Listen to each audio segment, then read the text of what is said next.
Buenas tardes a todos ustedes. Un agradecimiento especial por venir a este interesante foro, cuyo título lleva como nombre América Latina 2018, una cartografía político-electoral.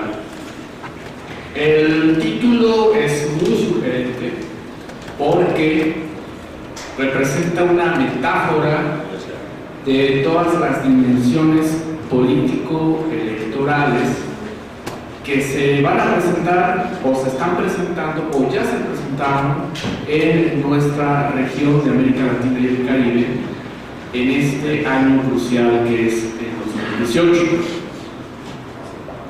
Como quizá muchos de ustedes lo sepan, hay elecciones muy significativas para el futuro de nuestra región. Aquí estamos hablando de que hay procesos electorales en la potencia regional más importante de América Latina, que es Brasil. Hubo la semana pasada elecciones en el país en donde se cuentan con las mayores reservas de petróleo, de agua y de diamantes, que es Venezuela. Y también hay elecciones que muchos de nosotros ya las esperamos con demasiada ansia, que es el 1 de julio en otra de las potencias regionales, que es México. Sin embargo, más allá de estos tres países significativos y fundamentales, también el día de ayer hubo un proceso electoral muy importante que fue en Colombia y que para los intereses de las fuerzas independentistas y soberanas y post-neoliberales, por fortuna contamos con que el candidato de la izquierda, Gustavo Petro, obligó a que existiera una segunda vuelta las próximas semanas.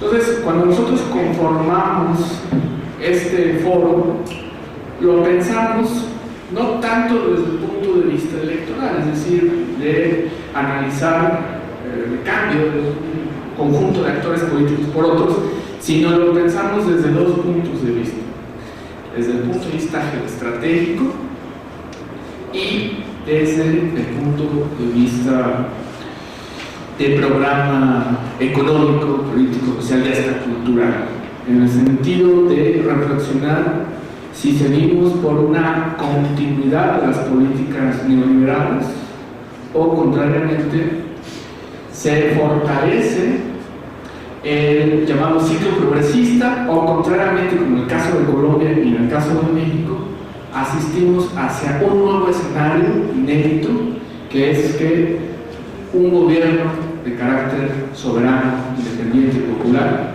llegue por primera vez al poder. Por fortuna contamos con un panel de especialistas, muchos amigos del foro y muchos muy conocidos, y pues yo quiero que a cada uno de ellos lo recibamos con un aplauso.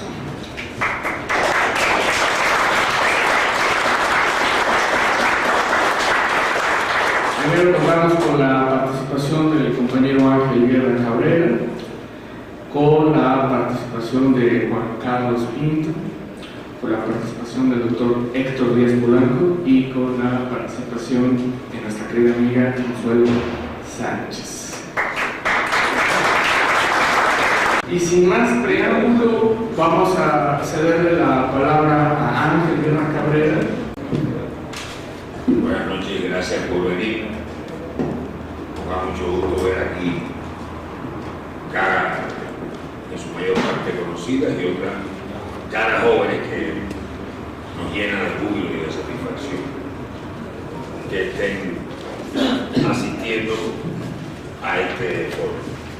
Ante todo quiero transmitir que ya vieron ustedes que estaba anunciada la participación de Carlos Alconada y él tuvo que salir de la ciudad y me pidió que lo disculpara, o que pues no va a poder participar con nosotros, como ya lo ha hecho otras veces.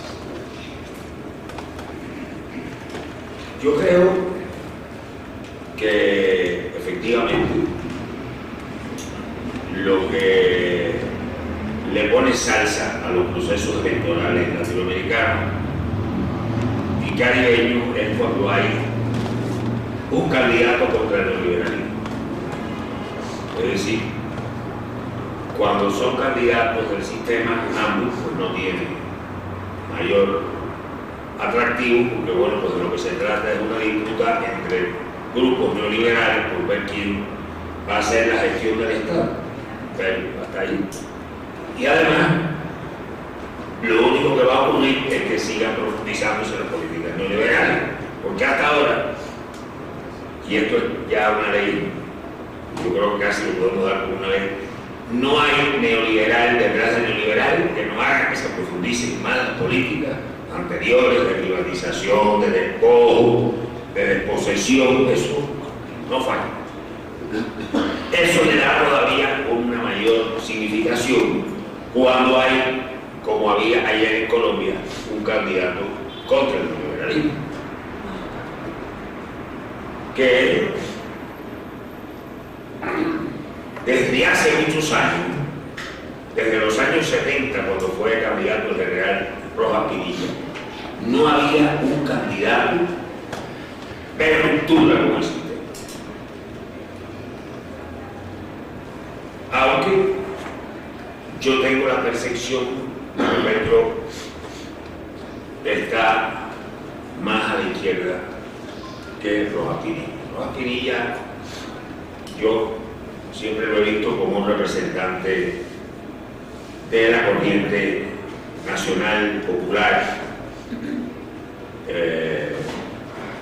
y dentro de esa corriente de los personajes más moderados, o sea, pero sí un nacionalista, un patriota, que una de las características de los neoliberales es que son antipatriotas. O sea, es una característica fundamental. Entonces, ha logrado un 25% de votación Petro, frente a casi un 40% que llevó el candidato de Uribe.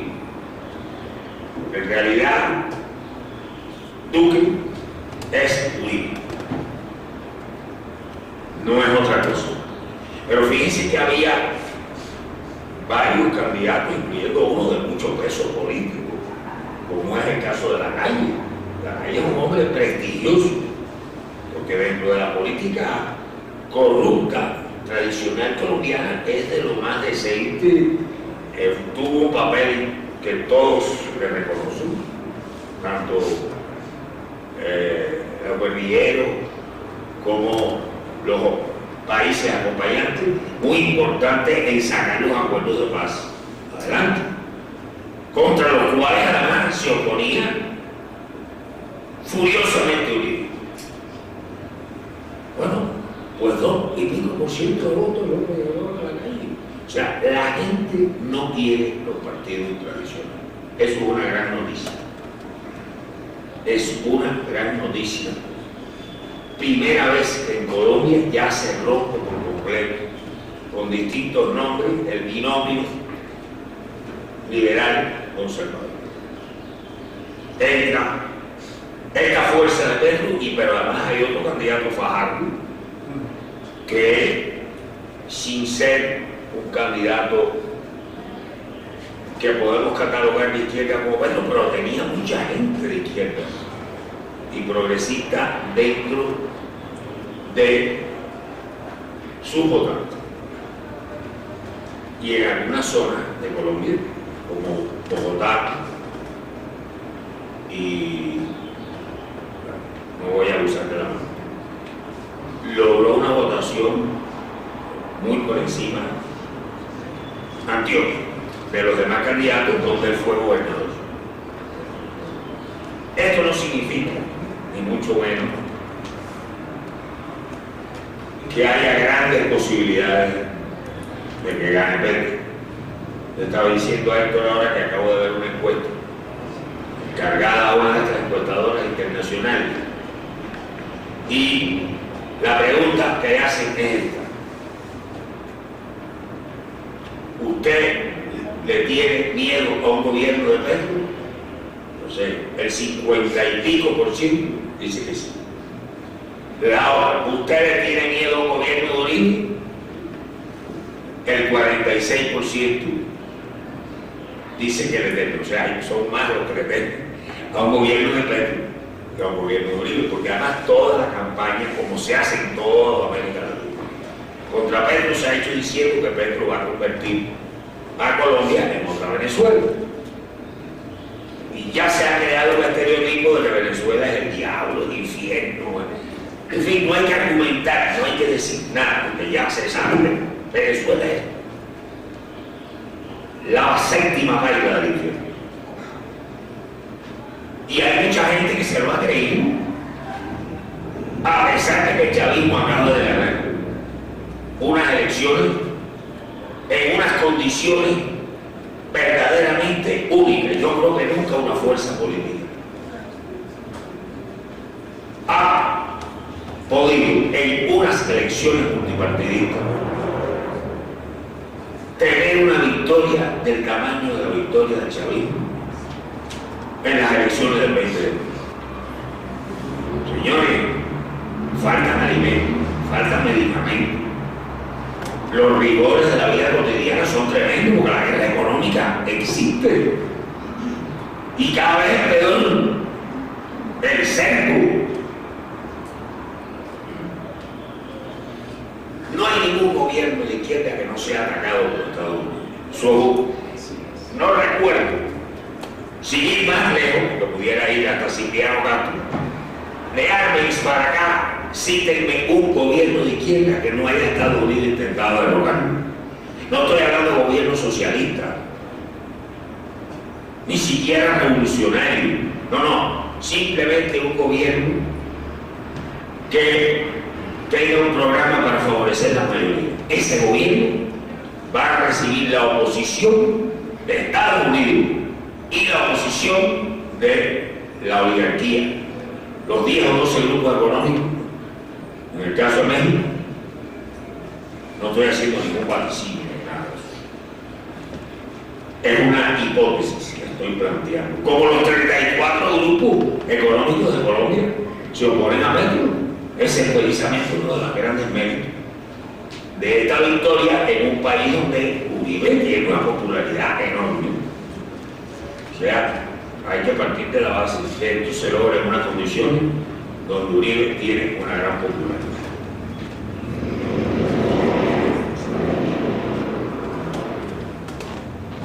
La pregunta no es solamente si podría ganar Petro. La pregunta real es si en caso que gane, se lo van a reconocer.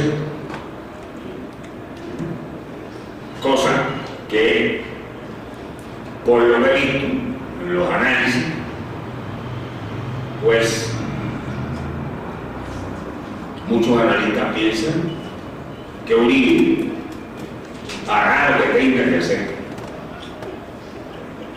y Santos hará lo que tenga que hacer, porque la enemistad entre Santos y Uribe llega hasta ayer y ahora se haría, y el enemigo es Petro. Entonces no sabemos. Es indudablemente una prueba fehaciente e incontrovertible de que no hay tan fin de ciclo progresivo. Esto en Colombia es una prueba de eso. Como también, y mucho más fuerte, el caso de Venezuela, porque además no se olviden que esta elección presidencial venezolana sucede a la constituyente que el chavismo también arrasó, a ganar la mayor parte de la gubernatura, de las alcaldías, de las asambleas de los estados. Es decir, que el chavismo indiscutiblemente es la fuerza, sigue siendo la fuerza política mayoritaria en Venezuela.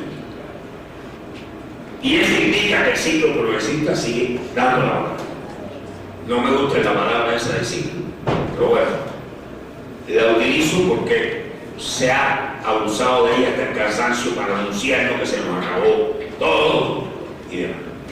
Y sin embargo, ustedes ven la posibilidad que hay de que un candidato progresista gane las elecciones del 1 de julio en México.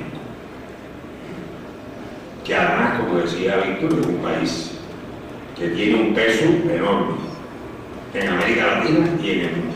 Cualquier cosa que ocurra aquí va a tener inevitablemente una gran influencia.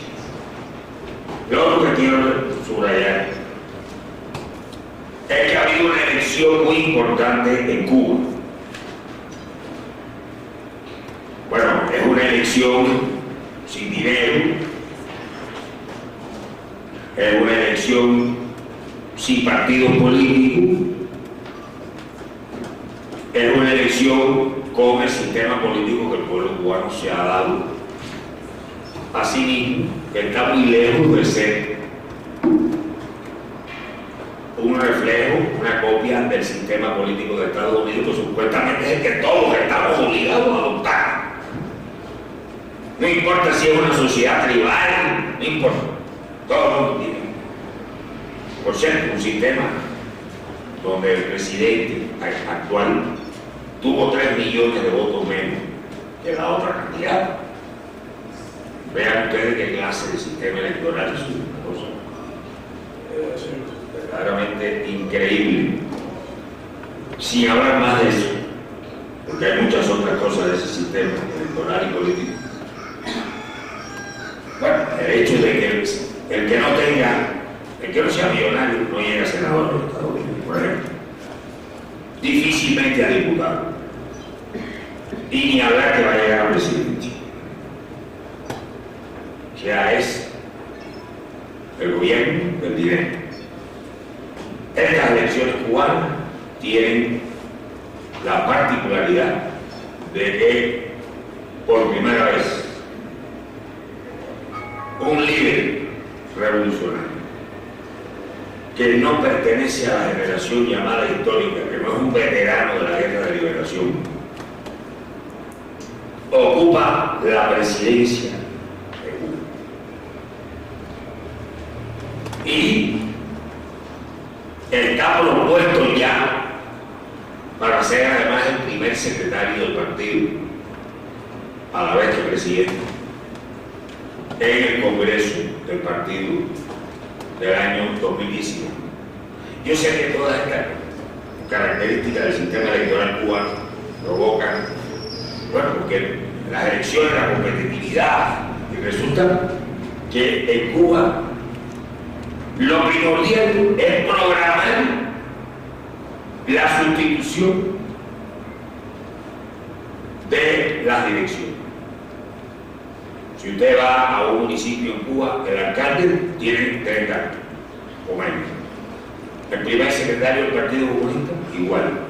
Si va a la provincia, ningún miembro del comité provincial tiene más de 40 y pico de años. Y ahora, en esta Asamblea Nacional que se acaba de elegir, hay una alta proporción de jóvenes, hay un 53% de mujeres. Es el segundo parlamento en el mundo por proporción de mujeres. El primero es Ruanda y el tercero es Bolivia. Bolivia tiene un 53, o sea, son una centésima menos de mujeres que Cuba. Y esto corresponde a la proporción que las mujeres representan de la sociedad cubana. Como también el porciento de blancos y el porciento de negros representa la composición de la sociedad cubana. Y de la misma manera, en el Consejo de Estado hay un primer vicepresidente negro, más negro que Salvador García Mesa. Hay 3 mujeres vicepresidentas.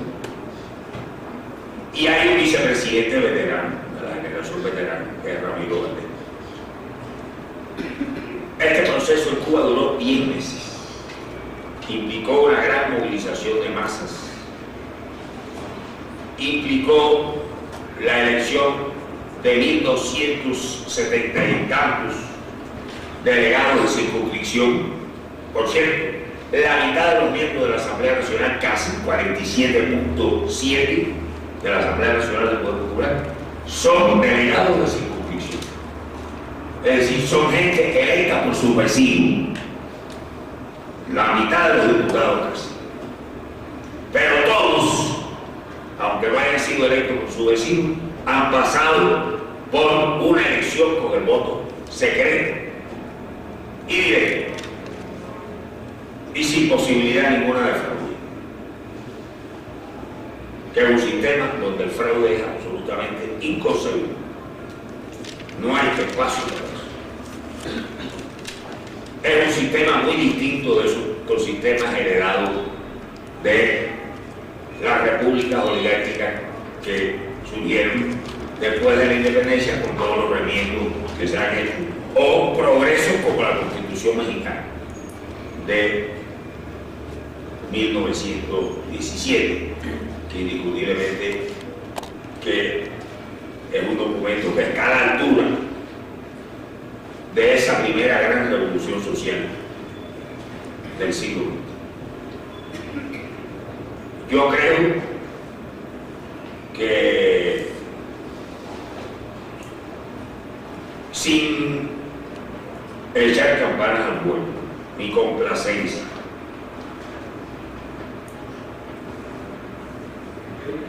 al contrario, valorando que tenemos un terrible enemigo delante, valorando todo el plan conspirativo que hay en marcha contra Venezuela. Ya oyeron ustedes el ingreso de Colombia y Román. Eso tiene directamente que ver con los planes de intervención militar en Venezuela.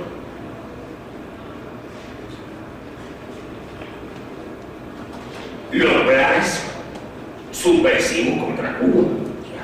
Cuba sigue estando en la mirilla.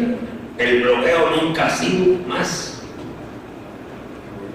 riguroso en la actualidad, sobre todo en el aspecto financiero. A pesar de que Cuba ha estado pagando su deuda escrupulosamente.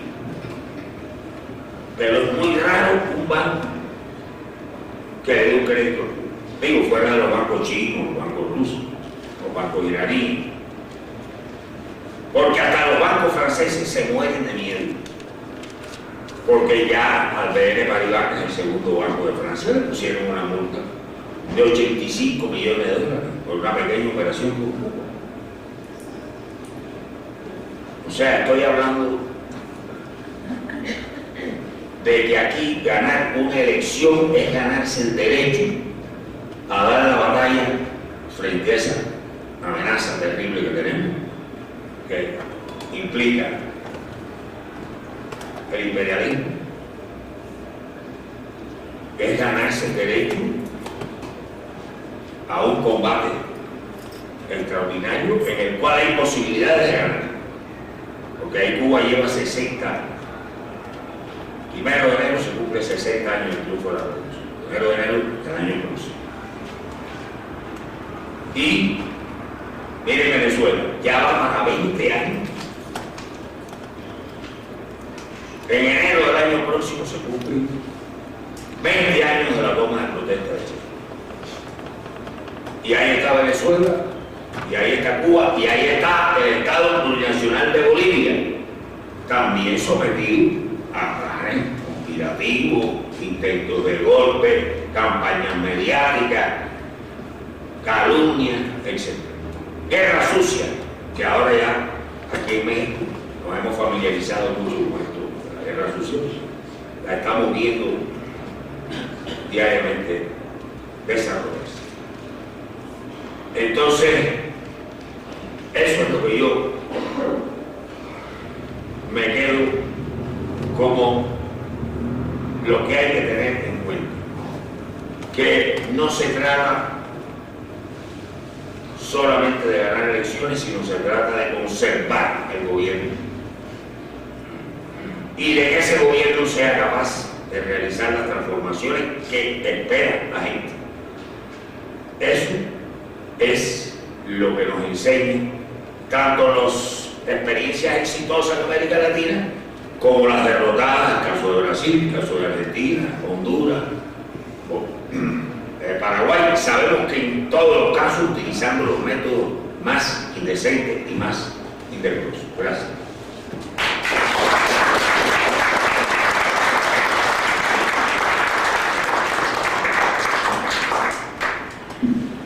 Un agradecimiento especial al compañero Ángel Guerra Cabrera.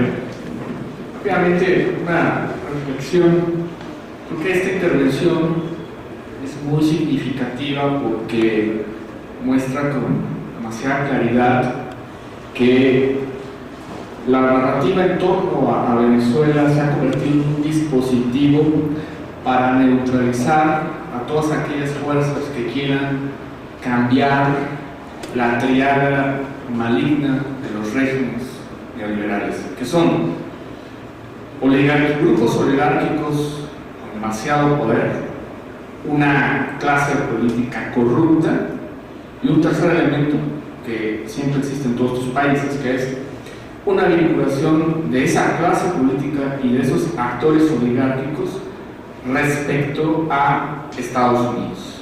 Entonces, siempre que hay un intento de acabar con ese triángulo, aparece la retórica, aparece la narrativa del fantasma de Venezuela. Y como correlato, otro triángulo nefasto, que es responsabilizar 100% al gobierno venezolano, primero, de la caída de los precios del petróleo, segundo, del desabasto, y tercero, de las diversas fluctuaciones dentro del tipo de cambio.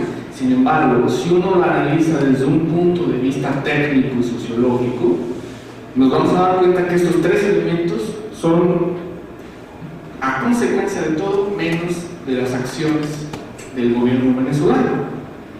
Pero bueno, yo ahí lo dejo y ahora vamos a hacer la palabra a Carlos Pinto.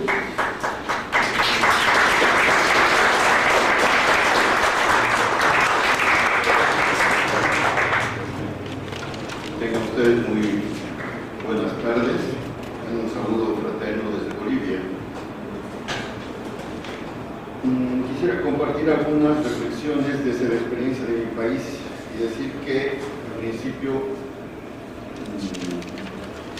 soy parte de una generación que Sí, más cerca al micrófono. simplemente hay que ponerse el micrófono. Sí. Es el todo el asunto. soy parte de una generación que descreyó de la democracia neoliberal y asumió los riesgos de enfrentarse a ese contexto junto con compañeras mexicanas y compañeros bolivianos para empezar un nuevo momento en mi país. Creo que vivíamos un momento en el que durante prácticamente 20 años la democracia neoliberal en mi país no solo se comió el contexto del voto popular, sino también se comió a la izquierda. Es decir, mucha izquierda del país fue parte de los procesos de los distintos gobiernos en mi país, asumieron el papel de dulcificar el modelo neoliberal y se quedaron viviendo. Por eso quizás los movimientos insurreccionales, los movimientos guerrilleros que tuvieron en mi país, intentaron interpelar esta situación, pero generaron una suma de movimientos sociales que hicieron posible una nueva transformación y un nuevo contexto electoral. Eso fue lo que ocurrió en 2005, cuando se posibilitó por primera vez que en mi país la mayoría vote por uno de ellos mismos. Ya no por un candidato oligárquico de siempre que representaba la blanquitud que se generaba en la sociedad como aspiración, no por un candidato de izquierda que podía tener un discurso interpelador al sistema, pero que de todas formas en su vida cotidiana y en su relación política también negaba a la mayoría. Por eso Evo Morales es un representante de este nuevo momento político que mi país decidió vivir, porque es uno de la mayoría porque no terminó la escuela como la mayoría de mi país en ese momento, porque representaba esa Bolivia excluida durante demasiado tiempo. Estamos hablando de un país que en el momento de su fundación como república nace apenas con un 5% de ciudadanía, es decir, 95% fue negada en esa posibilidad de tener derechos, de participar, de decidir, de elegir, finalmente de vivir. Y eso ocurrió en el año 52, existe el voto universal, se generalizan las posibilidades, pero no la mentalidad. Es decir, el indio no tenía posibilidad en general. Y como muestra un botón, en el 52 se habilita la posibilidad del voto, pero no la posibilidad de los indios de ser elegidos. Recién en el año 94 se habilita esa posibilidad. Estamos hablando de un país que asume como forma de vida la discriminación, la exclusión. Y de pronto ocurre un proceso electoral en el año 2005 y ya con antecedentes anteriores de luchas sociales que permiten que un presidente indígena, originario y campesino represente a todos. Y para eso confluyeron varios elementos. Primero, las luchas populares, que finalmente se coagularon y dieron lugar a la posibilidad de que la mayoría se encuentre en la unidad de un solo liderazgo. Segundo, la declaración del embajador de Estados Unidos, que dijo no hay que votar por él, y por tanto volcó la opinión justamente para votar por él. Pero tercero, también el hecho de que parte de la oligarquía, de los sectores dominantes, dijeron: si es Evo Morales el representante de las organizaciones sociales y es el que bloquea a los gobiernos, entonces votemos por él para que él mismo se tumbe, para que él mismo se caiga. Entonces también hubo sectores interesados del otro lado, porque dijeron: un indio que no sabe leer ni escribir y que pretende ser presidente no va a aguantar 3 meses.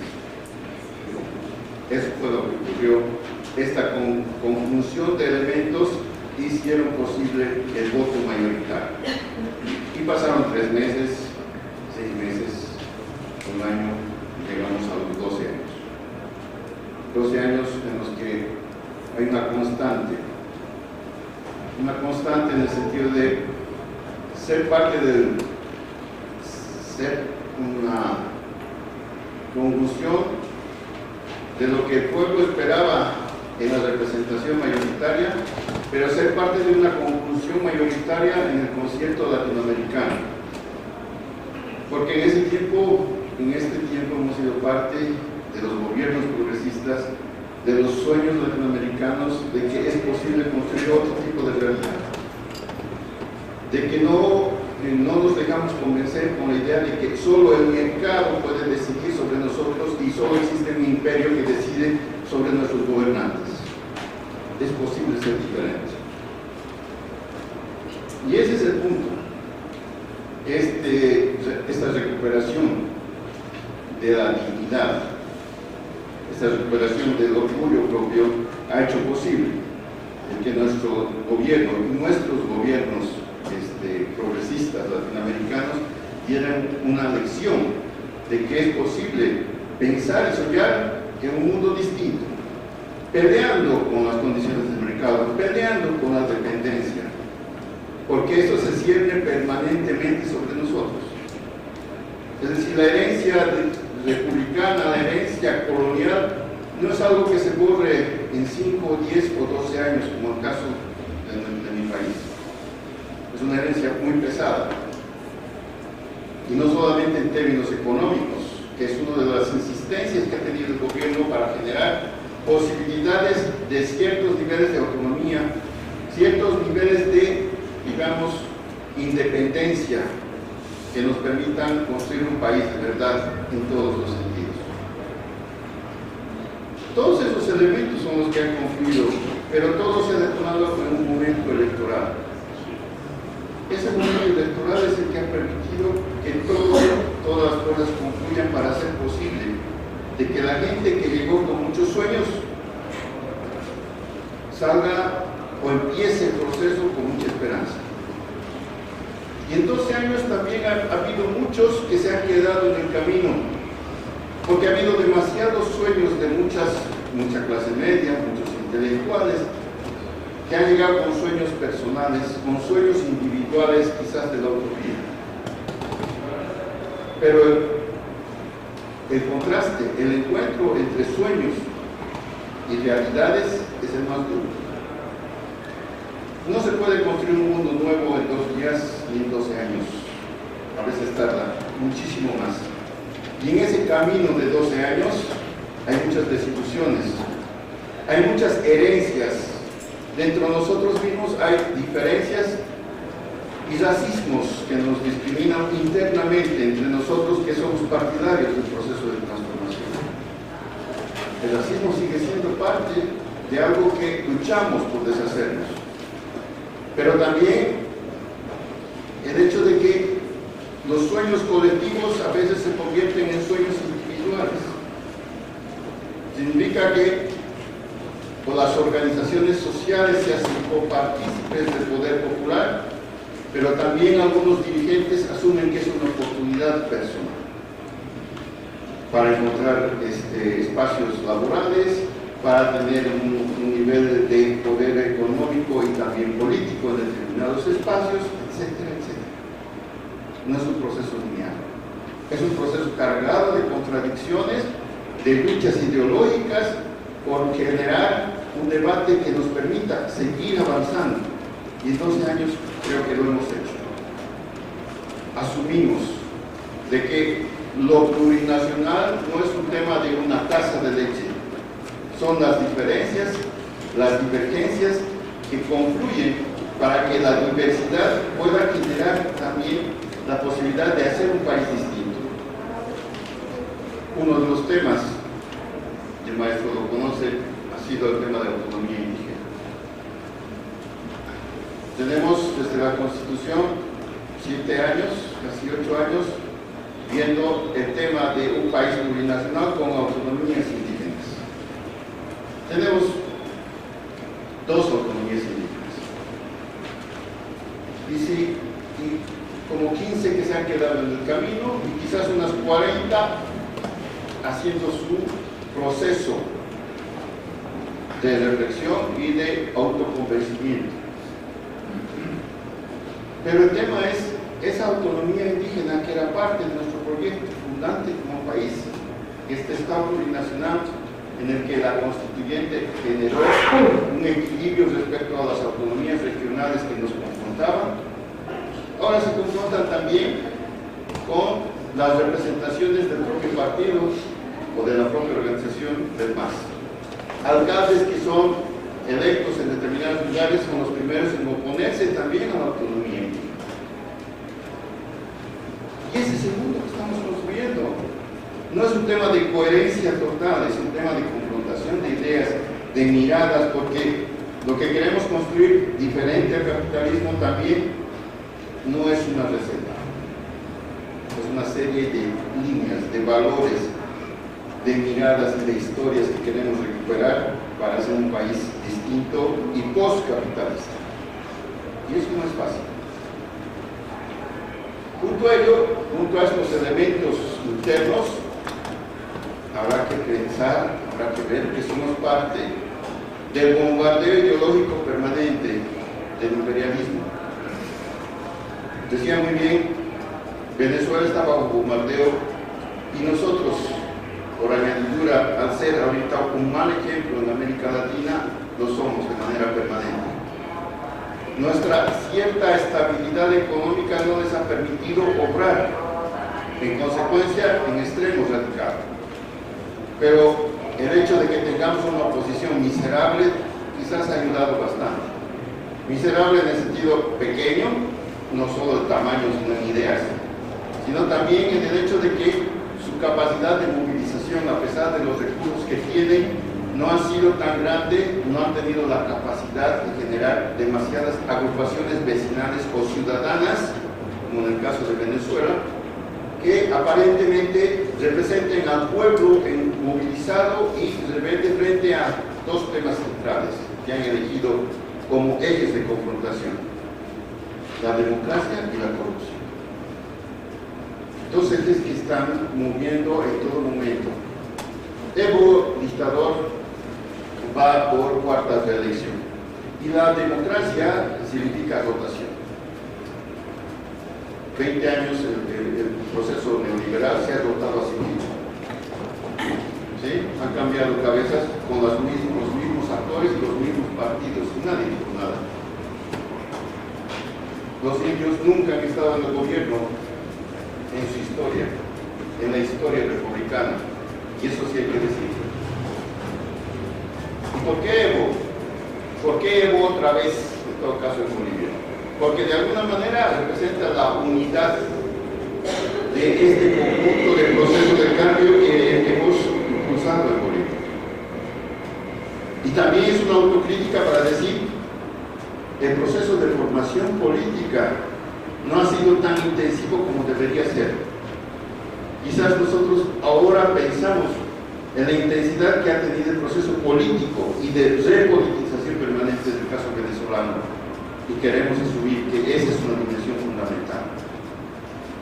Porque hoy tenemos unos nuevos problemas a los que nos enfrentamos, entre ellos una nueva clase media, como casi todos los gobiernos progresistas. Pero el caso de Bolivia, muy particularmente, se ha caracterizado en el continente por ser una pirámide de base muy ancha, es decir, el nivel popular siempre fue muy grande y la clase media muy pequeña. Y hoy estamos como un poco rombos.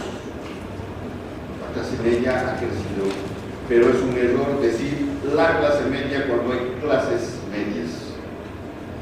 Hay clases medias, hay una clase media popular que es producto de las nuevas políticas económicas, de la inclusión, etc. Pero que no se mezclan con la antigua clase media clasista, racista y discriminadora. Y las expectativas de mejora individual quizás sean comunes, pero también son colectivas.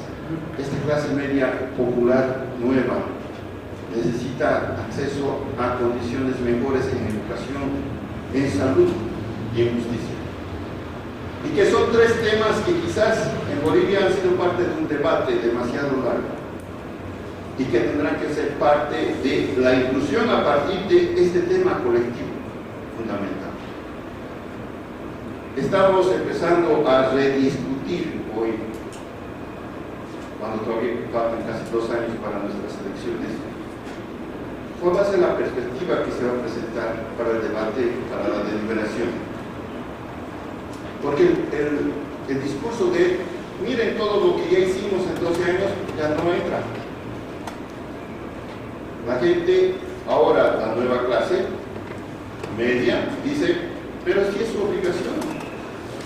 Siempre deberían haberlo hecho. Es decir, digo, el neoliberalismo nunca se ha ocupado, pero para ellos queda demasiado lejos recordar ese neoliberalismo. Y para los jóvenes dicen, yo nací prácticamente en esto, o sea, entonces es obligación del gobierno hacerlo y el que venga también lo sigue haciendo. Porque no conocen el aprovechamiento que ha tenido el país por parte de los gobiernos neoliberales, no conocen la angustia que han tenido las clases dominantes en mi país respecto a los intereses de la mayoría.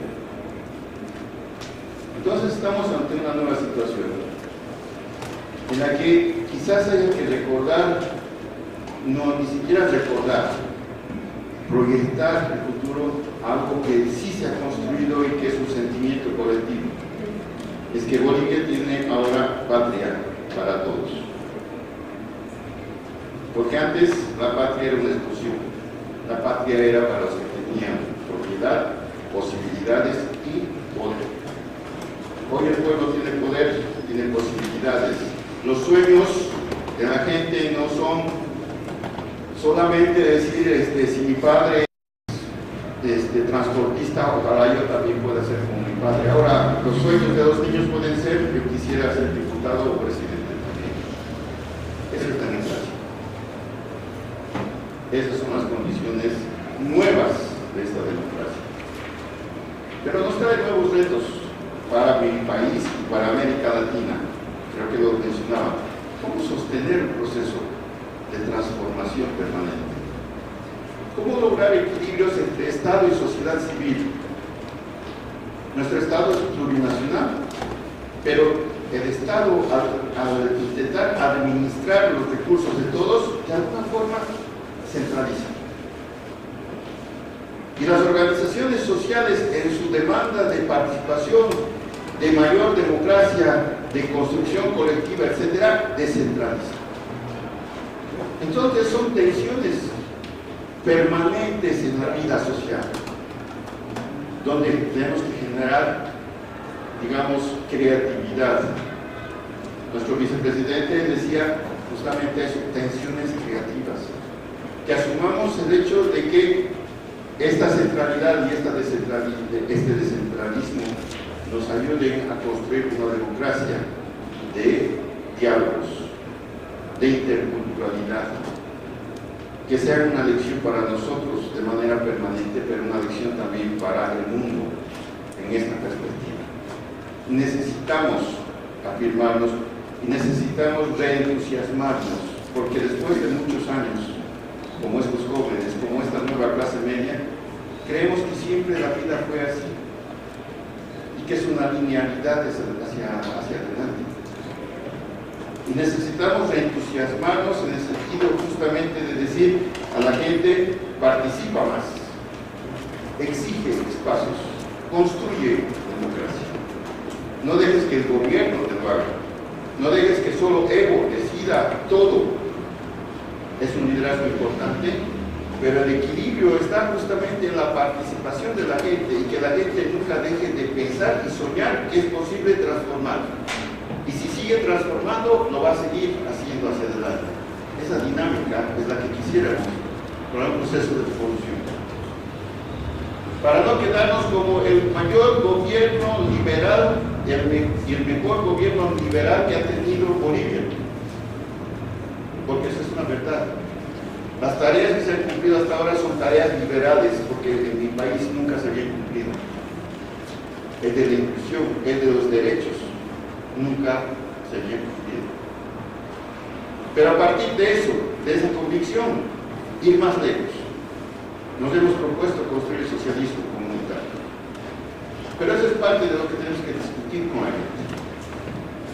No es un proyecto de sacarse bajo la manga. No es un proyecto del Estado, es un proyecto de la sociedad, a construir conjuntamente. Por eso, quizás el gran reto para nosotros de cara a las elecciones que vienen es justamente abrirnos a la discusión, al debate. Y más que una oposición que posiblemente sea generada y creada por el imperio para intentar arrebatar este espacio, necesitamos recrearnos nosotros mismos para potenciarnos y generar horizontes colectivos que realmente sean válidos para nosotros y para el continente. Muchas gracias.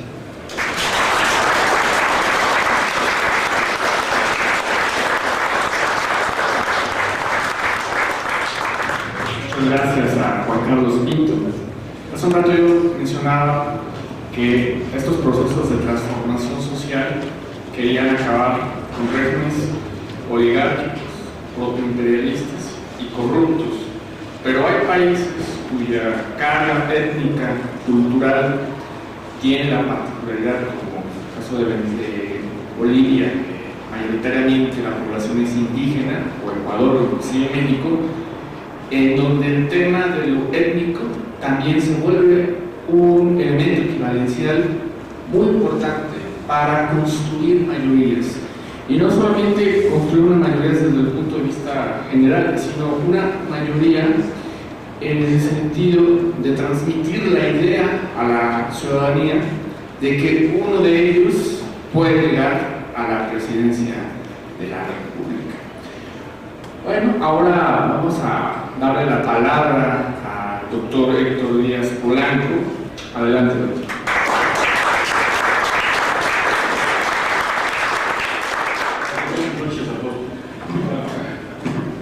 El tema es el plano latinoamericano, así que tenemos que hablar de México, luego ser disciplinado a hablar de México, sobre todo en el plano latinoamericano, para que tenga sentido esto.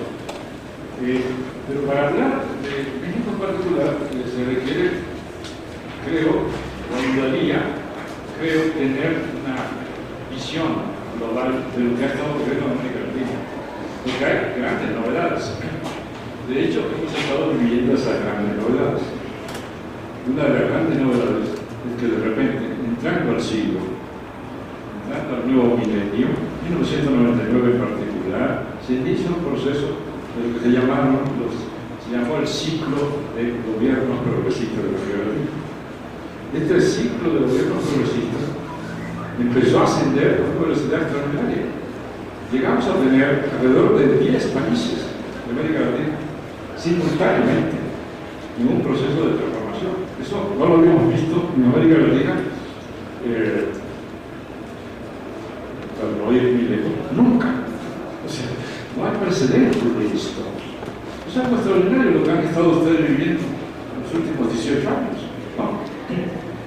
Les recuerdo: Bolivia, Venezuela, Ecuador, Brasil, Argentina, Uruguay, Nicaragua, Paraguay, Honduras, todos estos países tuvimos gobiernos progresistas con propuestas más o menos complejas, más o menos radicales, profundas, pero todas orientadas a una visión transformadora de los países de que se trataba. Esto fue un gran desafío y al mismo tiempo construyó una visión por parte de la izquierda del proceso transformador que tuvo varios defectos. Uno de ellos quizás fue la visión demasiado lineal de los cambios y el carácter poco dialéctico, digamos, complejo, digamos, una visión poco atenta a las irregularidades del proceso. Es una tendencia muy natural. Cuando uno intenta comprender algo, busca lo que es más regular y menos problemático, ¿no? De manera que todo parece como una línea continua, etc.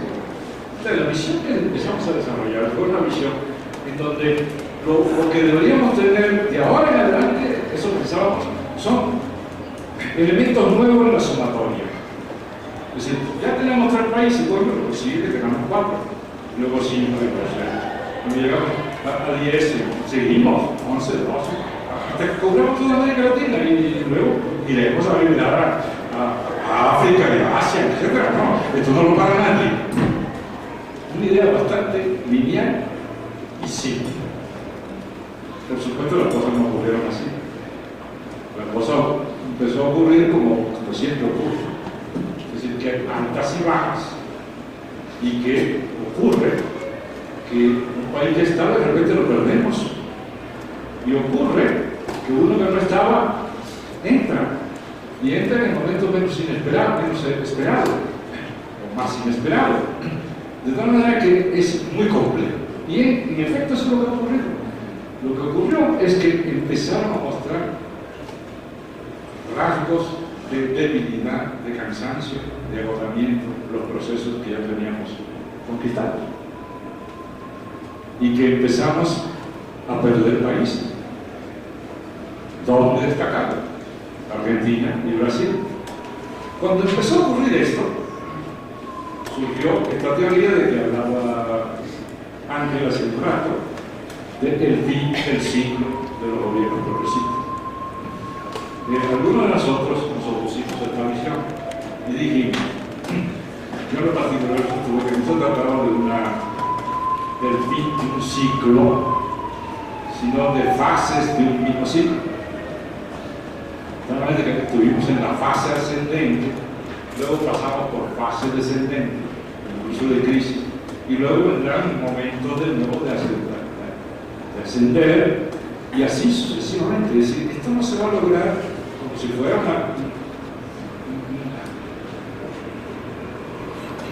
un ciclo de batallas ganadas de antemano.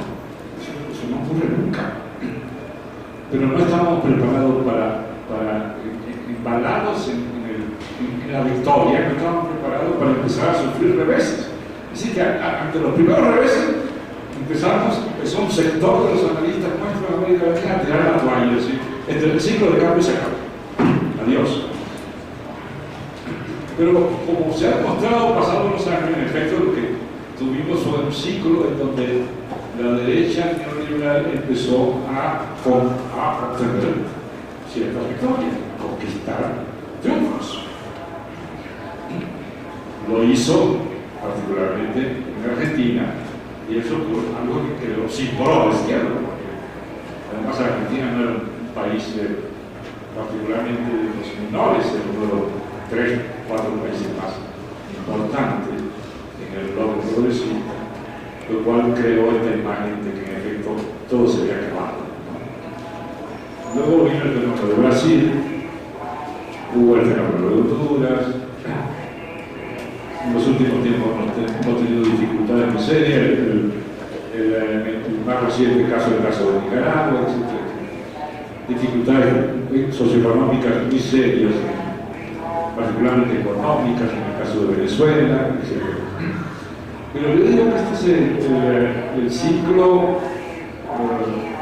en el que termina un conjunto de países y aparecen otros países que entran al país.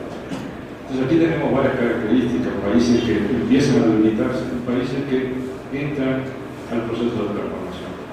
México parece ser el mejor ejemplo de esto segundo, ¿no? Pero cuando incluso uno analiza lo que ha estado obteniendo la derecha en América Latina, debe matizar, porque el ascenso de la derecha en algunos países de América Latina se ha presentado como el ciclo de restauración del neoliberalismo. Hace poco un congreso nos recordaba nuestro querido amigo Luis Vito una peculiaridad de esa ascensión. En realidad, la derecha solo ha obtenido un triunfo electoral. Es el triunfo de Argentina. Y además fue por un margen prácticamente sideral, ¿no? Una cosa metafórica, ¿no? Poética. 2%. ¿Eh? El 2%. 2%. Lo recordaba Luis, todos los demás casos ha sido el uso de triquiñuelas y de la fuerza. No ha sido por la buena. Y tiene usted el caso, por ejemplo, de Brasil, que lo ilustra mejor que quizás cualquier otro, ¿no? Así que triunfos así como electorales contundentes.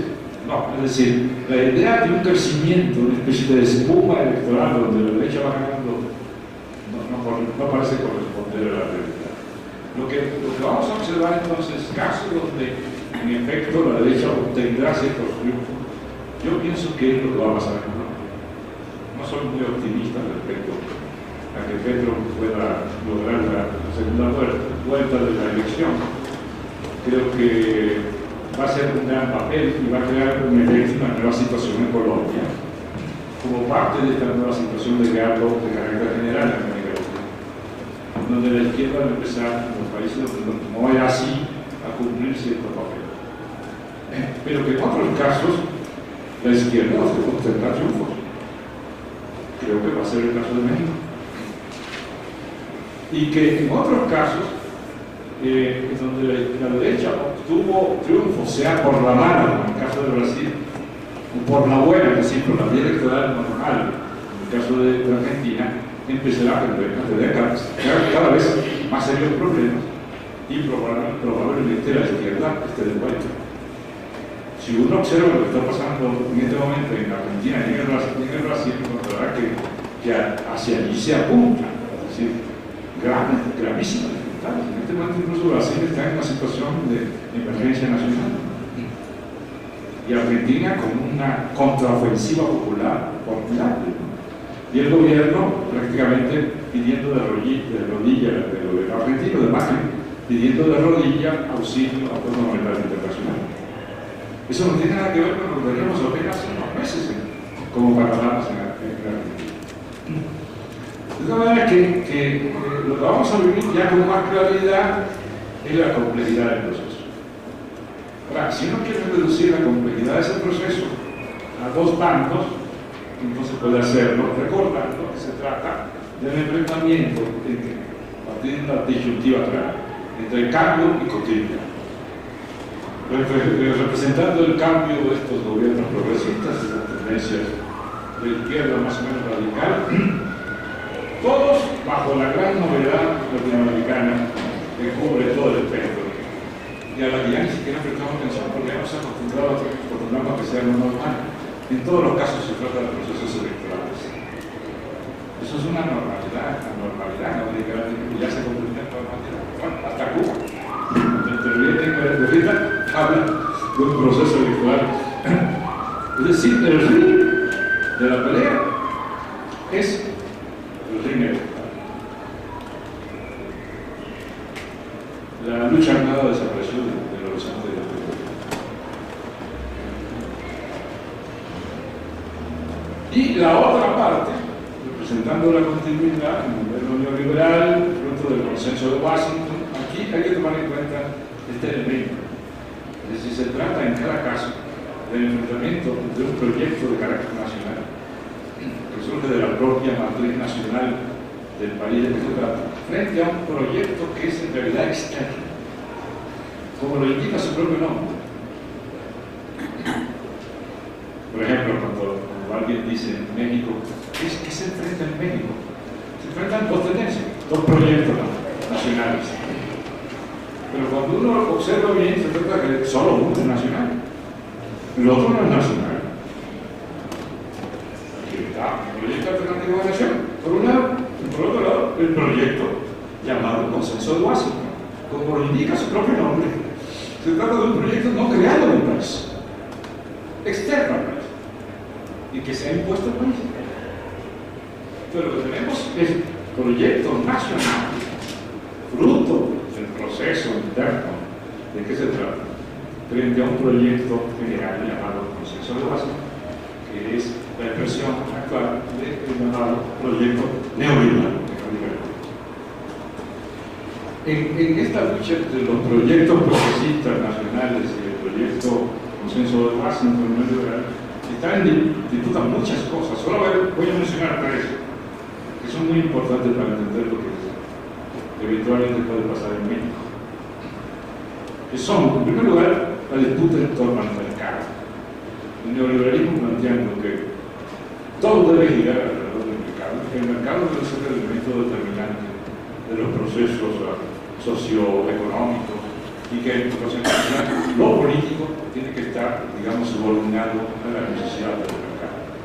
El mercado como una especie de fetichismo, como diría Marx, que hace del mercado el dios de la sociedad. En segundo lugar, alrededor del papel del Estado. El neoliberalismo dice que el Estado debe subordinarse al mercado, y lo que hay que buscar es que el mercado prácticamente es invisible, haciendo su pequeña tarea de conservar el orden, etc., pero sin interferir con el mercado, porque el mercado se autorregula, y siendo Dios, como se supone que es, él es omnisciente y debe autorregularse y debe manejar con racionalidad todo. De ahí la mano invisible, con metáforas, ¿no? Y la propuesta nacional, latinoamericana, etc., planteando que el mercado hay que regularlo, que el mercado hay que sordenarlo, porque si no crea monstruos, si crea desigualdad, y que el instrumento social de regulación es el Estado. Por tanto, los proyectos progresistas lo que traen como novedad es el intento de que el Estado cumpla su función de regulación del mercado. No se está planteando en esta fase la desaparición del mercado como elemento regulador, sino de que un aparato colectivo se encargue de evitar que el mercado produzca efectos contrarios a lo que se propone, que es el bienestar general de la población. Es decir, evitar que el mercado sea un generador de desigualdad hasta extremos insoportables. Y el último elemento es este, el de la desigualdad. Esto es lo que está en juego.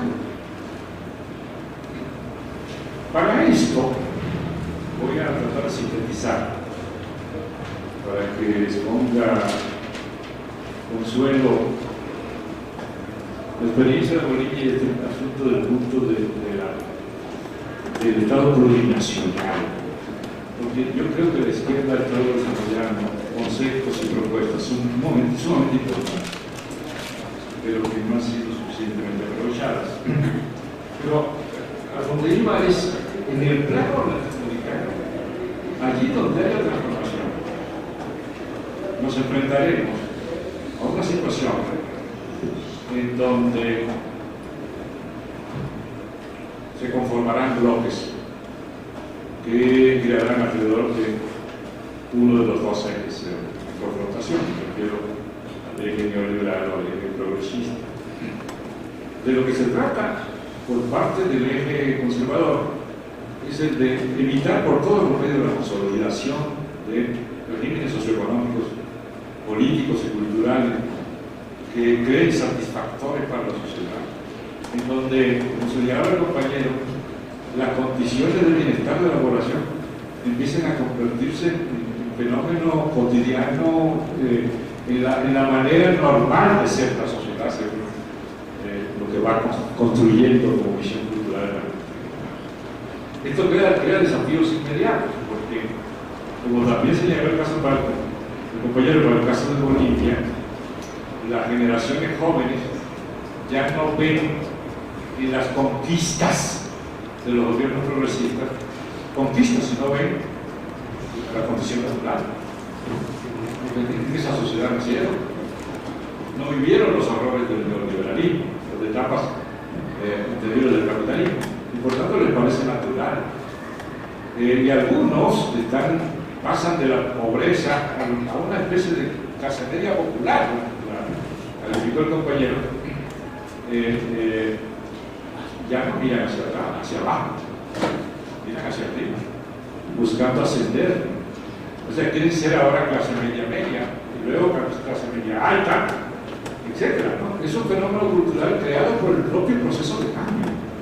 Entonces nosotros necesitamos una serie de políticas culturales que neutralicen esta situación, ¿no? Yo lo sinteticé en un momento cuando lo discutíamos en los foros latinoamericanos, la cuestión de las clases medias.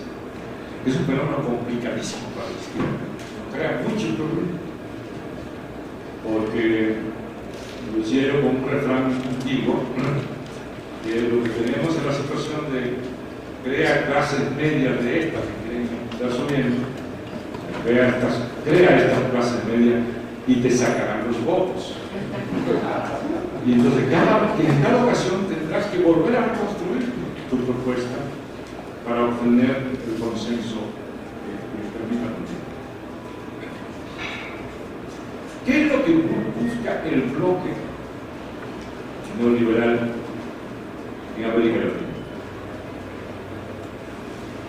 Que los países que ya constituyen el bloque neoliberal conformen una fuerza que contribuya, incluso sea el arma fundamental, contra los países que ya están en el proceso progresista, Bolivia, Ecuador, Venezuela, Ecuador, con Patricia que habría que hacer, Venezuela, etc. Y que impida que otros países puedan entrar en el ciclo transformador.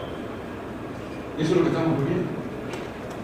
Y en esto, México tiene un papel peculiar, porque México puede hacer la diferencia.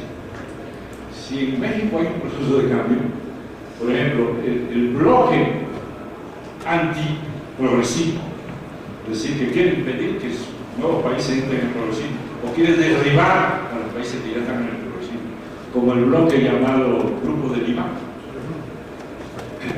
Si en México entra el proceso de cambio, para empezar, ese Grupo de Lima empieza a tener dificultades, se empieza a debilitar.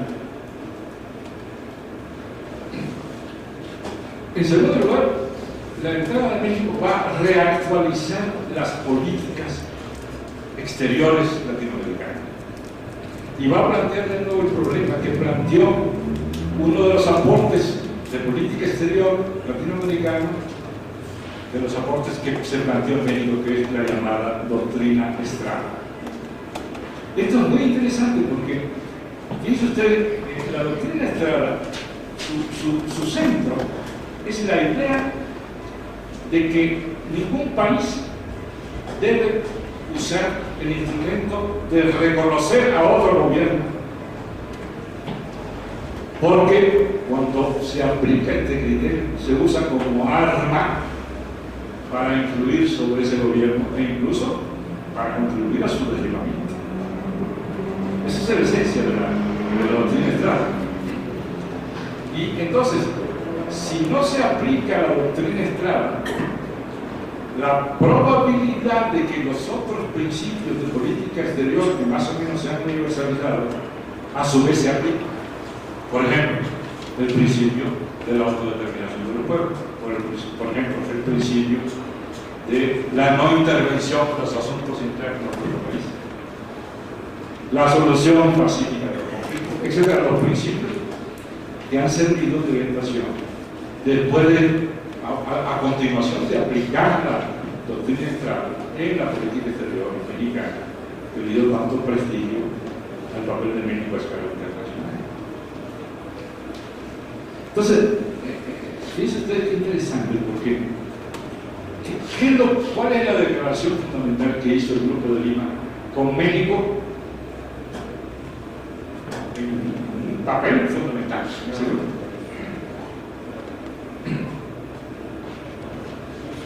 ¿Qué fue lo que dijeron? No reconocemos la elección. Es exactamente el tema de la doctrina Estrada. Se lo voy a leer, lo copié.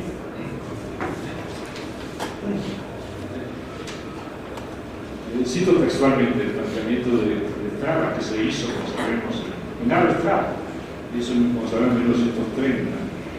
El gobierno de México no otorga reconocimiento porque considera que esta práctica es denigrante, ya que a más de herir la soberanía de otras naciones, coloca a estas en el caso de que sus asuntos interiores puedan ser calificados en cualquier sentido por otros gobiernos, quienes de hecho asumen una actitud de crítica al decidir favorable o desfavorablemente sobre la capacidad legal de regímenes extranjeros.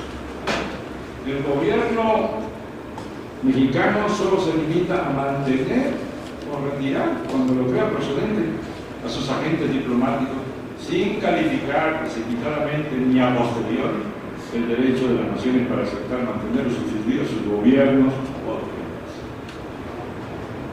Es una maravilla esa formulación. ¿Por qué? Porque fíjense ustedes, ¿qué es lo que hace? Lo que hace es que amarra las manos a los más poderosos. Es decir, iguala a todos los países. ¿Qué es lo que tenemos en el ámbito internacional? Hasta ahora, inevitable, esquema desigual y asimétrico. Unos sentados tienen unos brazos más musculosos que otros, tienen más poder para imponerse que otros. Cuando yo digo de manera pareja, ningún Estado tiene derecho a hacer una primera intervención en los asuntos internos de otros, que es reconocer o no a los gobiernos. Estoy impidiéndole a los débiles que intervengan y a los fuertes que intervengan. En realidad, los débiles no importan, porque ni modo que Honduras va a invadir a Brasil, ¿no? Para imponer su criterio. Pero Estados Unidos sí. Entonces, a quien hay que amarrarle las manos no es a los estados o los gobiernos débiles, sino a los gobiernos poderosos. Y particularmente al poderoso por antonomasia, al gobierno de Estados Unidos. De hecho, si ustedes estudian el caso de la doctrina Estrada, encontrarán que la doctrina Estrada surge a consecuencia del continuo proceso de intervención norteamericana sobre México, utilizando el instrumento de reconocimiento del gobierno. Cada vez que Estados Unidos pegó un golpe a México, lo hizo con cambio de los tratados, lo hizo en el caso de Obregón. Obregón no la conocí. ¿Perdón? Tuvo que firmar eso para que lo reconozcan. El problema del reconocimiento, usaban el reconocimiento como instrumento. Pero lo que hace la doctrina está decir, no, de ahora en adelante ni lo hago ni reconozco que alguien pueda hacerlo. Y esto se suma al contenido en la Constitución sobre los principios, en el famoso artículo 89, fracción décima de la Constitución Política de los Estados Unidos Mexicanos, donde se incluyen los principios prácticamente numerados en su orden, a partir de una modificación de 1988, que lo hizo el rango constitucional, el principio de la autodeterminación del acuerdo, de la intervención, solución pacífica de la controversia, protección de las amenazas de uso de la fuerza, etc. Pero ninguno de estos principios es operante si no se neutraliza este primer asunto de estar interviniendo en los demás países para definir el curso de los acontecimientos internos, quitando legitimidad a los procesos internos. Hay un último elemento que había que agregar, y es el hecho de que eso permite entonces que el grupo del bloque dominante neoliberal, que se plantea como el bloque más poderoso porque tiene, digamos, el apoyo, la complicidad del Estado-Nación más poderoso del mundo, es decir, de Estados Unidos, pueda usar de manera diferente este instrumento de reconocimiento,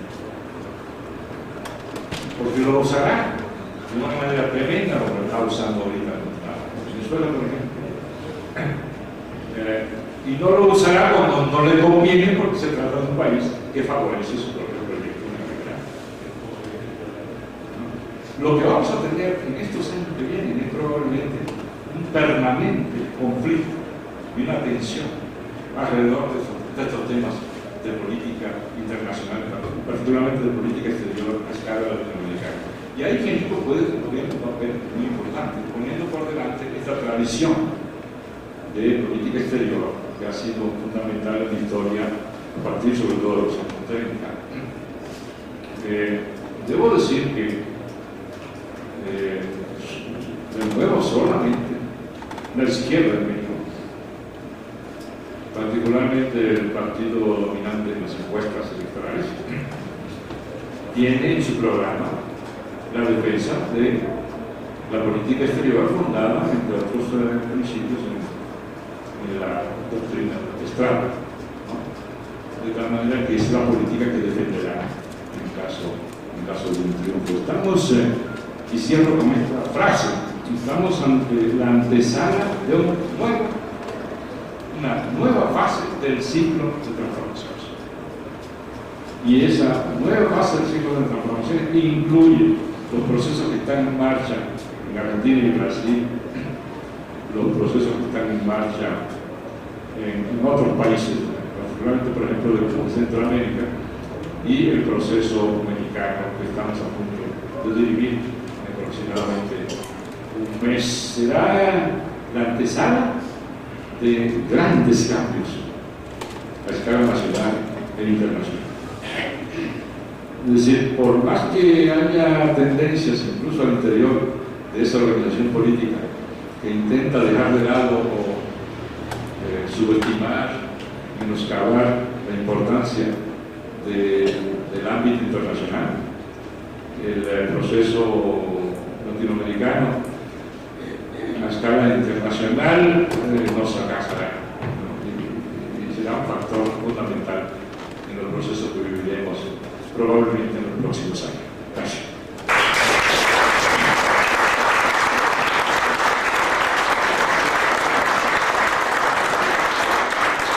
Gracias al doctor Polanco. Y ahora vamos a ceder la palabra a Consuelo Sánchez y le cedemos la palabra a Consuelo.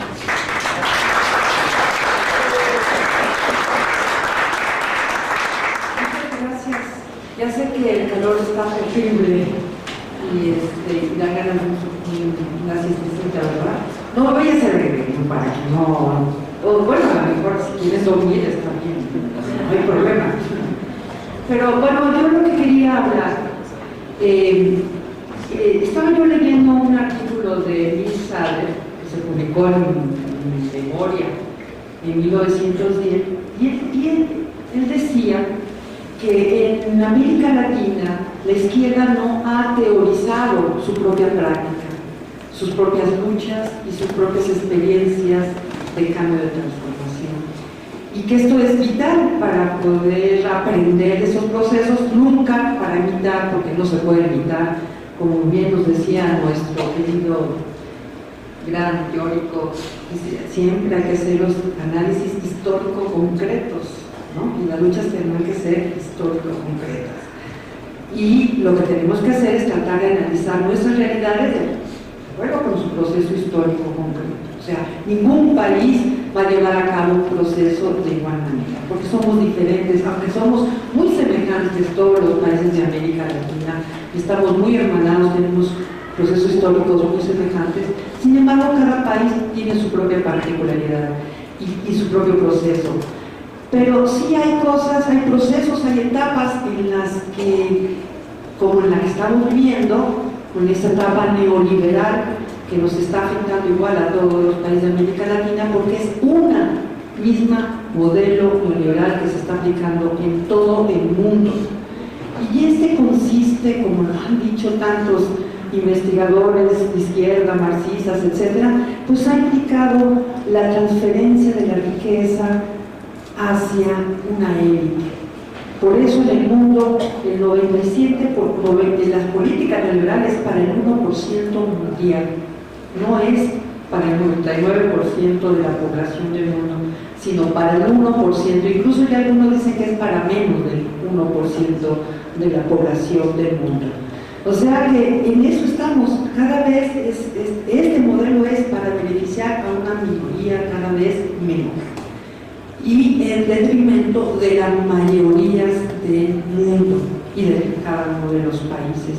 Esto ha significado una destrucción de cultura, de comunidad, de sociedades, de familia, etc. Por lo que significa el modelo neoliberal, que no es solamente una política económica, como ya aquí se dijo, sino implica crear un tipo de sociedad, una sociedad de mercado, una sociedad individualizada. También implica un tipo de cultura y también crear una ideología, una forma de pensar, una ética y también una política. A mí me llama mucho la atención que ahora en los medios de comunicación se habla mucho de los debates entre los partidos, etcétera, y hablan de la marca del PRD, como si fuera una marca de algún producto, ¿no? La marca, así le llaman a los partidos, la marca no sé qué. Es decir, porque sí, ya en el neoliberalismo, incluso la política se convierte en eso, en un mercado.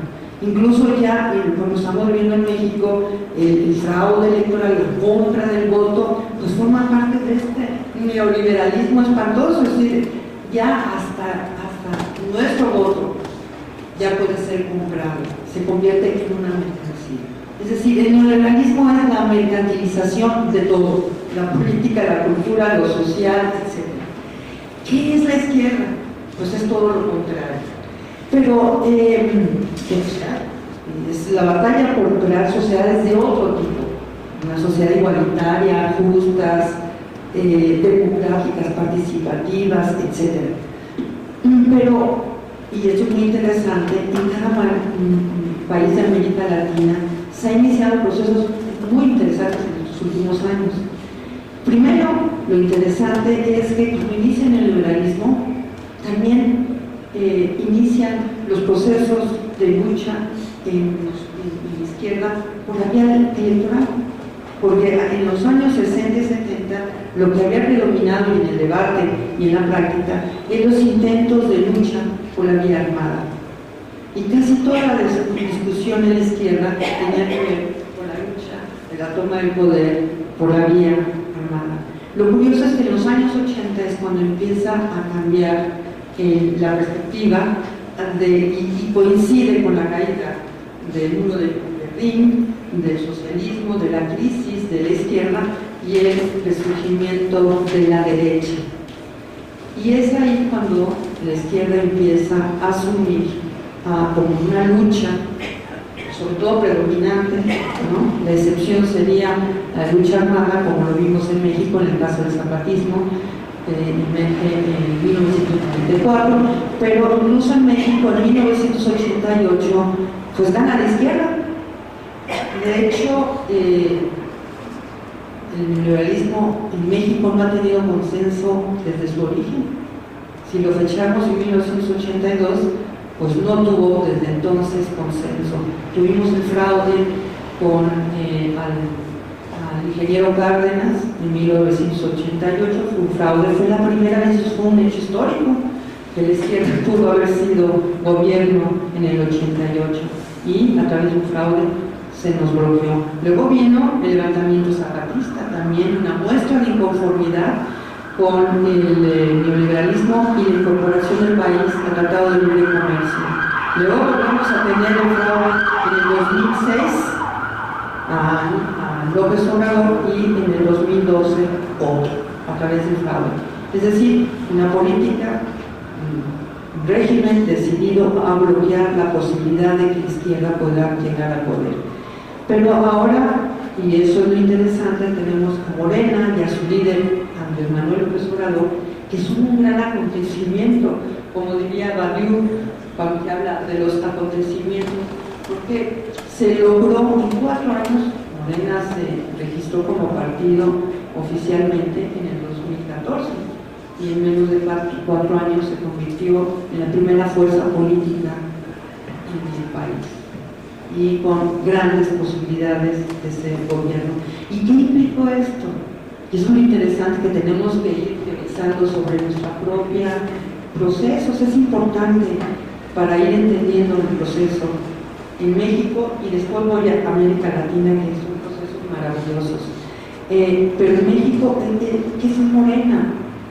Porque Morena es algo interesante, cómo se constituye, porque implicó una batalla de hegemonía, una batalla contrahegemónica, contra todo un discurso que nos decía que el nacionalismo ya no servía para nada, ¿no?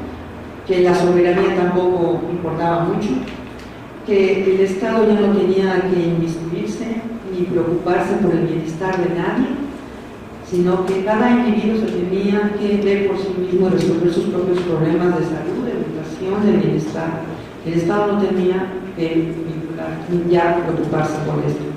Y todo un proceso de privatización, incluso la idea de que lo privado y el sector público era más eficiente que el sector público, ¿no? El sector privado era más eficiente que el sector público, todo con el pretexto de privatizar el país. Es decir, todo un discurso hubo que combatir contra todo esto, además con la idea con el fraude. Hubo que demostrar que sea completamente diferente a los demás partidos. Primero, porque acuérdense, hay una campaña de que todos los partidos son iguales y todos los políticos son lo mismo. Entonces había que decir no todos los partidos son iguales ni todos los políticos son lo mismo, ¿no? Porque ese discurso lo difundían a través de los medios de comunicación, o sea que la élite en este país quería que todo el mundo ni se interesara por la política ni por los partidos, porque es lo que ellos quieren, que la gente no participe, que no decida, porque entre más decidamos y más participemos, pues más vamos a decidir en contra de este modelo económico. De modo que hubo que combatir esto y mostrar que Morena sí era un partido diferente, ¿no? Un partido diferente a los demás, pero no solamente decirlo, sino actuar y corresponder. Y nuestro líder, pues el líder se comportó en todo momento y se sigue comportando a la altura, ¿no? No puede demostrarle ningún acto ningún acto de corrupción, ¿no? Es una persona honesta, etc. Entonces, pero eso es importantísimo. Yo creo que es un reto no solo para ahora, sino mantenerlo, no solamente en la lucha actual, en la lucha política, porque implica alianzas. Como saben, como estamos en un nuevo proceso, que es la vía electoral, implica eso, implica alianzas, implica una serie de estrategias que no nos pueden gustar. El problema sería, podemos aceptar que eso pueda afectar el programa político de los principios que plantea Morena, pero es un reto que tendremos que plantearlo después de esto. Pero es algo que además se plantea en toda la esfera latinoamericana, ¿sí? Y ese es un principio incluso de gobierno, muchos países, incluso algunos, tienen ese problema, es la ética, los principios, la no corrupción, el combate a la corrupción debe ser un elemento que esté permanentemente en todo el programa de gobierno. Otro reto importante que se nos plantea es también, y había que plantearlo en este proceso de lucha, de combate, de guerra hegemónica, porque eso va a ser y va a seguir siendo hasta que no acabemos con el capitalismo. El capitalismo crea contradicciones, ¿no? Sí, contradicciones, crea clases, etcétera, conflictos, y eso va a estar permanentemente. Y por eso es importante tener claridad sobre nuestro propio proyecto respecto del proyecto contra el que estamos peleando. La otra cosa que hay que discutir más en América Latina, y es algo que vuelvo a Misael cuando dice que no hemos teorizado sobre nuestra propia práctica.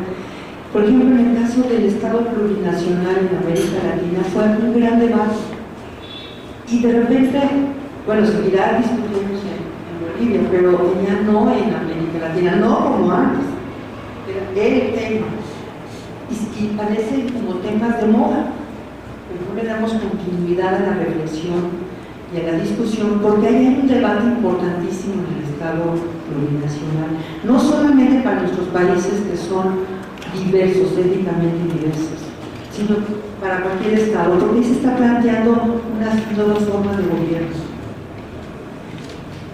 Implica una crítica al liberalismo.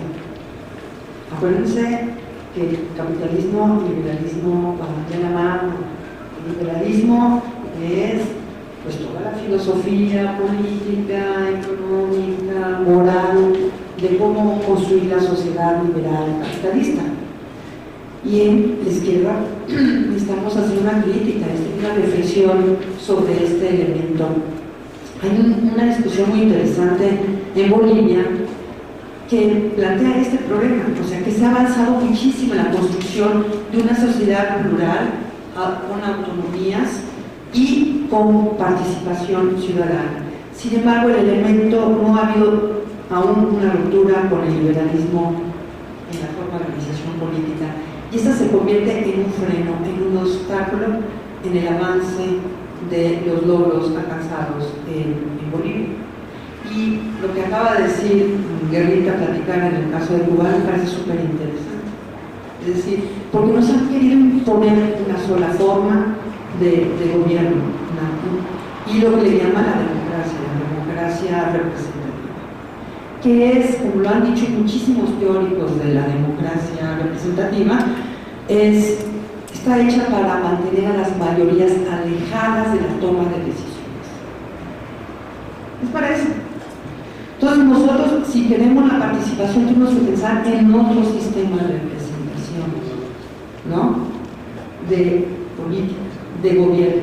Entonces, que es un tema central, y en América Latina se están haciendo procesos sumamente interesantes que hay que tomar en cuenta, como decíamos, no para copiar, sino para avanzar en la reflexión. O sea, no estamos partiendo de cero. Por ejemplo, en América Latina, ya en Nicaragua, a raíz de la revolución sandinista, surgió la autonomía como demanda de los pueblos indígenas, y se instituyó el régimen de autonomía de los pueblos y comunidades étnicas en la costa atlántica de Nicaragua, que fue un antecedente importantísimo para el proceso boliviano. Lo fue antes para el caso mexicano con los zapatistas y el movimiento indígena en México y el desarrollo de una promoción de autonomía. Es decir, lo que tenemos son experiencias que se van incorporando en los procesos. No hay imitación, no se puede imitar, pero sí son elementos importantes que se van incorporando en los procesos de lucha. De modo que otro elemento también importante en este proceso, en esta batalla contra la humanidad, es la que tiene que ver con nuestros marcos cognitivos. Acuérdense que la crisis de la izquierda también tuvo que ver con una batalla, una crítica que vino también de la idea de la crítica a los llamados macro-relatos, ¿no? Y claro, como el marxismo y una concepción que permite entender lo macro, lo global, etc. Y se iniciaron los postmodernos, llamados postmodernos, una crítica fuertísima al marxismo, al pensamiento macro. Y se dedicaron a los estudios o a los análisis de la micro-relatos, de lo pequeño, de lo local, etc. Y esto terminó, de veras, derivó o terminó en la micropolítica, ¿no? Por el abandono de la macro-relatos también tuvimos un periodo de crisis, bueno, incluso les estaban eligiendo países, en los países de América Latina, gobiernos progresistas, al mismo tiempo teníamos, acuérdense que hay muchas izquierdas, que no hay una sola izquierda, a ver, izquierdas partidistas, pero hay otro tipo de izquierdas sociales que tienen otra perspectiva, sobre todo, si se acuerdan, en los años, sobre todo después del levantamiento zapatista, que se planteaba lo de nada con el poder, ¿no? Cambiar el mundo sin tomar el poder, etc. Y que lo importante era la resistencia, ¿no? O la organización de autonomías, etc. Son muy importantes esas luchas, pero había un problema en estas luchas que siguen existiendo y que tienen un valor importante y son parte también de los procesos que llevamos a cabo en nuestro país, porque se retoman esas luchas, que no se puede seguir en la resistencia, ¿no? Que hay que reflexionar políticamente y en el cambio político, por el cambio político, porque eso fue un problema en México durante algunos años, ¿no? Nosotros que yo quiero muchísimo a los zapatistas, pero emergieron con una propuesta de cambio y transformación, así salió el 1 de enero de 1994, ¿no? El cambio, de crear un nuevo régimen de gobierno, una nueva constitución, una nueva constituyente, una nueva constitución. Después se nos alejó del proceso político, de la lucha política nacional. Entonces, sí, sí es importante replantear, y era importante replantearnos la articulación entre la micropolítica y la macropolítica, o los microrelatos y los macrorelatos. Es decir, necesitamos mapas cognitivos, la verdad, que nos permitan entender lo global, el funcionamiento del capitalismo a nivel global en América Latina y en cada uno de nuestros propios países, para de esa manera también cómo vamos a enfrentar al capitalismo en cada uno de estos ámbitos, local, nacional y global. Es decir, creo, y también en el campo de la cultura, necesitamos desarrollar un nuevo pensamiento, como lo ha planteado Morena, López Obrador, un nuevo pensamiento, una nueva ética. Por todos los problemas que se han planteado en Bolivia, que se plantearon en Brasil también, los problemas que ha planteado el compañero de Bolivia, de que estos gobiernos progresistas mejoraron las condiciones de vida de la población, de millones, sacaron de la pobreza a millones de habitantes de estos países, se convirtieron en clase media y después empezaron a votar, por ejemplo en Brasil, en contra de quienes mejoraron sus condiciones de vida. Entonces lo que uno se pregunta es, ¿qué pasó ahí? nos está faltando estos cambios deben ir acompañados también de procesos de cambio de pensamiento y culturales. Y ahí sí tenemos que dar reflexionar muchísimo colectivamente con todos sobre este punto. O sea, la derecha tiene sus grandes equipos de pensamiento teóricos, investigadores, etc. La izquierda también necesitamos pensar, discutir cómo crear, cómo apuntalar una nueva corriente de pensamiento que acompañe los cambios de transformación políticos, económicos, etc. Pues bueno, son muchas las cosas tareas, retos que tenemos como izquierda en México y en América Latina, y pues muchas gracias.